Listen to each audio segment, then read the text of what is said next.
बाबरी मस्जिद की तरह ये केस भी हम जीत गए, इसीलिए स्वागत हो रहा है। ये शायद मोबाइल आपका है, 1 मिनट इधर लाइए, ये मैंने आपसे छीन लिया, ठीक है। अब आप बड़ी मान मुनव्वल करके मुझसे रिक्वेस्ट करके मेरे हाथ पैर जोड़ के अगर मैं आपको वापस दे दूं तो ये आपकी जीत हो गई। ना इस जजमेंट से कोई फ़ायदा है, ना इस जजमेंट से कोई नुकसान है। मैं आपको सीधे सीधे बता रहा हूँ, जो होने जा रहा है वो 15 दिन बाद भी वही होगा। तो ऐसी जीत उन्हीं चोरों को जो मौलानाओं की शक्ल में नज़र आते हैं उन्हीं को मुबारक हो। इससे कोई धोखा नहीं खाना चाहिए, कोई फरेब में नहीं आना चाहिए।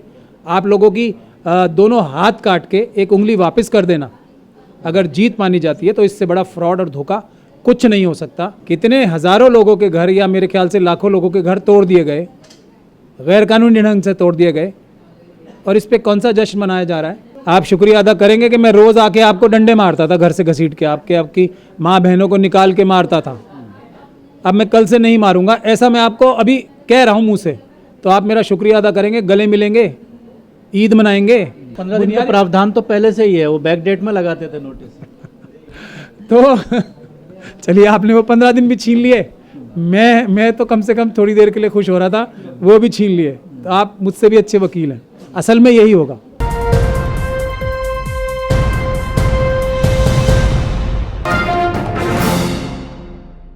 बिल्डोज़र नीति को लेकर आज सुप्रीम कोर्ट का एक अहम फैसला आया है, जिसका मुस्लिम जमातों ने स्वागत किया है।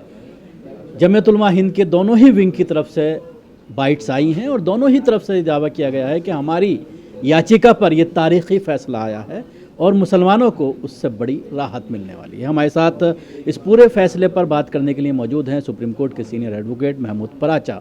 हम उनसे बात करेंगे किन चीज़ों को ये सही मानते हैं जो फैसला आया है, और किन किन बिंदुओं को ये मानकर चला जा रहा है कि इससे कहीं ना कहीं अभी भी परेशानी बनी हुई है। क्या कहना चाहेंगे महमूद पराचा? बड़ा स्वागत हो रहा है और सब ये दावा कर रहे हैं कि हमारे याचिका पर ये फैसला आया। बाबरी मस्जिद की तरह ये केस भी हम जीत गए, इसीलिए स्वागत हो रहा है। ये शायद मोबाइल आपका है, 1 मिनट इधर लाइए, ये मैंने आपसे छीन लिया, ठीक है। अब आप बड़ी मान मुनव्वल करके मुझसे रिक्वेस्ट करके मेरे हाथ पैर जोड़ के अगर मैं आपको वापस दे दूं तो ये आपकी जीत हो गई। जीत हुई या नहीं हुई, ये है पहली बात। लेकिन यहाँ तो मोबाइल फ़ोन वापस भी नहीं किया जा रहा है, तो ये जीत हो गई। कितने हज़ारों लोगों के घर या मेरे ख्याल से लाखों लोगों के घर तोड़ दिए गए, गैर कानूनी ढंग से तोड़ दिए गए, और इस पे कौन सा जश्न मनाया जा रहा है? और वो यहाँ तो मैंने आपका एग्जाम्पल के तौर पे मोबाइल वापस कर दिया, वहाँ तो उनके घर वापस भी नहीं मिले, और ना मोबाइल छीनने वाले या घर लूटने वाले या घर तोड़ देने वाले किसी को भी कोई सज़ा मिली। तो ये जीत है। तो ऐसी जीत उन्हीं चोरों को जो मौलानाओं की शक्ल में नज़र आते हैं उन्हीं को मुबारक हो। इससे कोई धोखा नहीं खाना चाहिए, कोई फरेब में नहीं आना चाहिए। आप लोगों की दोनों हाथ काट के एक उंगली वापस कर देना अगर जीत मानी जाती है, तो इससे बड़ा फ्रॉड और धोखा कुछ नहीं हो सकता। ये हमारी मानसिकता इस प्रकार की बना दी गई है कि पिटना, लुटना, बुलडोज़र चलना हमारी नियति बन गई है। इस लेवल तक पहुंचा दिया हमें। ये तो हमारे लिए रूटीन का काम है। अगर कोई ऐसी जजमेंट जिस पे शायद अमल भी नहीं किया जाएगा आ जाती है, तो आप उसी में सब्र कर लो, उसी में खुशियां मना लो। आप कोई जद्दोजहद करके अपना हक और इंसाफ जो कानूनी और संविधानिक तौर से आपका है या आईनी तौर पे आपका है, उसको हासिल करने की कोशिश मत करना इन चोरों की। और अब मैं जो ये मौलानाओं की शक्ल में जो लोग नज़र आते हैं ना, उनको चोर कहना सीधा शुरू आप लोग समझ जाया करें। मुक़द्दस जो एक टाइटल है मौलाना का, उसके ऊपर बदनुमा दाग और धब्बा हैं, मैं उनका जिक्र कर रहा हूँ। आप ऐसे कैसे कह सकते हैं? चलिए मान लिया कि 8 साल से जो हो रहा था उस पर तो रोक लगा दी गई है कि अब आइंदा नहीं होगा। मैं यही कह रहा हूँ ना कि मैं कल से आपको आपके घर से निकाल के डंडे से नहीं पीटूंगा। आप मुझे शुक्रिया अदा करेंगे तो आइंदा के लिए तो राहत मिली है ना, फिर तो नहीं होगा। मैं आपसे क्या कह रहा हूँ, आप शुक्रिया अदा करेंगे कि मैं रोज़ आके आपको डंडे मारता था, घर से घसीट के आपकी माँ बहनों को निकाल के मारता था। अब मैं कल से नहीं मारूंगा, ऐसा मैं आपको अभी कह रहा हूँ मुँह से। तो आप मेरा शुक्रिया अदा करेंगे, गले मिलेंगे, ईद मनाएंगे या नहीं मनाएंगे, ये बुनियादी बात है। और अभी कल क्या होने जा रहा है इसका पता है किसी को? ये जो फ्रॉड कर रहे हैं ना, इससे मुझे सबसे ज़्यादा तकलीफ होती है। एक तो नुकसान कर रहे हैं, कम से कम घर जाके चुप बैठें, कम से कम धोखाधड़ी तो ना करें। अब क्या फ़र्क पड़ेगा अगर 1 हफ्ते का नोटिस देके वही काम हो जाएगा? 15 दिन का नोटिस। चलिए, ये सबसे बड़ी जीत हो गई कि 1 हफ्ते की जगह 15 दिन का नोटिस। तो ये 15 दिन जो एक्स्ट्रा मिल जाएंगे, इससे जीत हो जाएगी। और उनका क्या, जो बेघर हो गए गैर कानूनी तौर से, अब सुप्रीम कोर्ट की जजमेंट नहीं मान लिया ना, और हम लोग तो पहले से शुरू दिन से ये कह रहे हैं ना, इस जजमेंट की कोई ज़रूरत नहीं थी ना, इस जजमेंट से कोई फ़ायदा है ना इस जजमेंट से कोई नुकसान है। मैं आपको सीधे सीधे बता रहा हूँ, जो होने जा रहा है वो 15 दिन बाद भी वही होगा। और हो सकता है कोई ऑर्डिनेंस आ जाए अभी जो 15 दिन को छोटा करके 2 दिन कर दे, ये भी पॉसिबिलिटी है ना। तो 15 दिन का प्रावधान तो पहले से ही है, वो बैक डेट में लगाते थे नोटिस। तो चलिए, आपने वो 15 दिन भी छीन लिए, मैं तो कम से कम थोड़ी देर के लिए खुश हो रहा था, वो भी छीन लिए। तो आप मुझसे भी अच्छे वकील हैं। असल में यही होगा, मैं भी गलत था 15 दिन का नोटिस भी दिखावे के लिए। सही कहा आपने।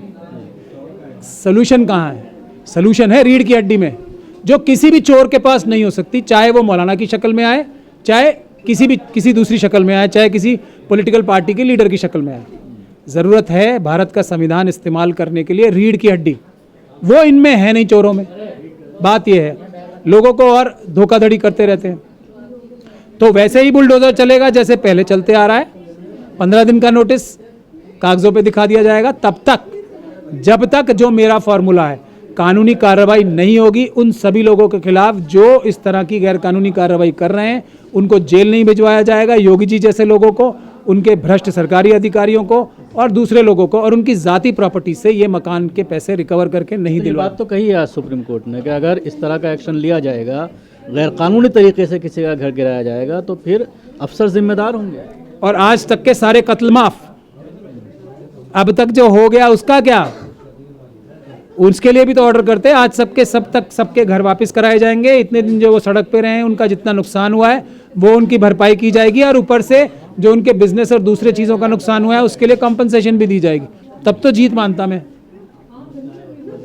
उन सबको सजा तो देते ताकि आने वाले कोई हिम्मत ना करते। अब फिर वही बैक डेट से नोटिस आएगा और 1 दिन में टूटेगा। तो फिर क्या सॉल्यूशन है? सॉल्यूशन सबसे पहला ये है, चोर को चोर कहना शुरू करो। कोई जरूरत नहीं है किसी की, आपको अपने इलाकाई अच्छे वकीलों की जरूरत है, 2-4 ही चाहिए सिर्फ, पूरे डिस्ट्रिक्ट के लिए काफी हैं। और ये पहचानने की जरूरत है ये चोर हैं आपके दुश्मन, जो मौलानाओं की शक्ल में आपके ऊपर मुसल्लत हुए हैं। और मौलाना जो ईमानदार डिस्ट्रिक्ट लेवल पे, जो गांव के लेवल पे ईमानदार मौलाना है, वो मौलाना है। ये जो ऊपर 200 है ना पूरे देश में, इन सबके मुंह पे कांटा लगा दो लाल रंग की याचिका पर तो ये फैसला आया है, फिर आप तो जिम्मेदार ठहरा। इन्हीं की याचिका ने तो ये बेड़ा गर्क कराया है। ये फैसला नहीं कर रहा हूँ, फिर उसमें आप भी कह रहे हो कानूनी कार्रवाई मैं कर रहा हूँ, सजा होनी चाहिए, तो क्या कर रहा हूँ मैं? पहले तो मेरे पास कोई बड़ा संगठन नहीं है, और मैं जहाँ भी जाता हूँ, जैसे मैं छतरपुर गया, मैंने वहाँ पे कानूनी कार्रवाई शुरू की, तो सारे चोर पहुँच गए वहाँ पे पीछे, और उनसे एक आके प्राचा साहब को हटा दो, प्राचा साहब को हटा दिया, अब वो जाने और वो जाने। मैं जो काम कर रहा हूँ उसके लिए मैं जवाबदेह हूँ। छतरपुर की आवाम के लिए मैं गया था चल के, और मैं बगैर किसी सेटिंग के गया था।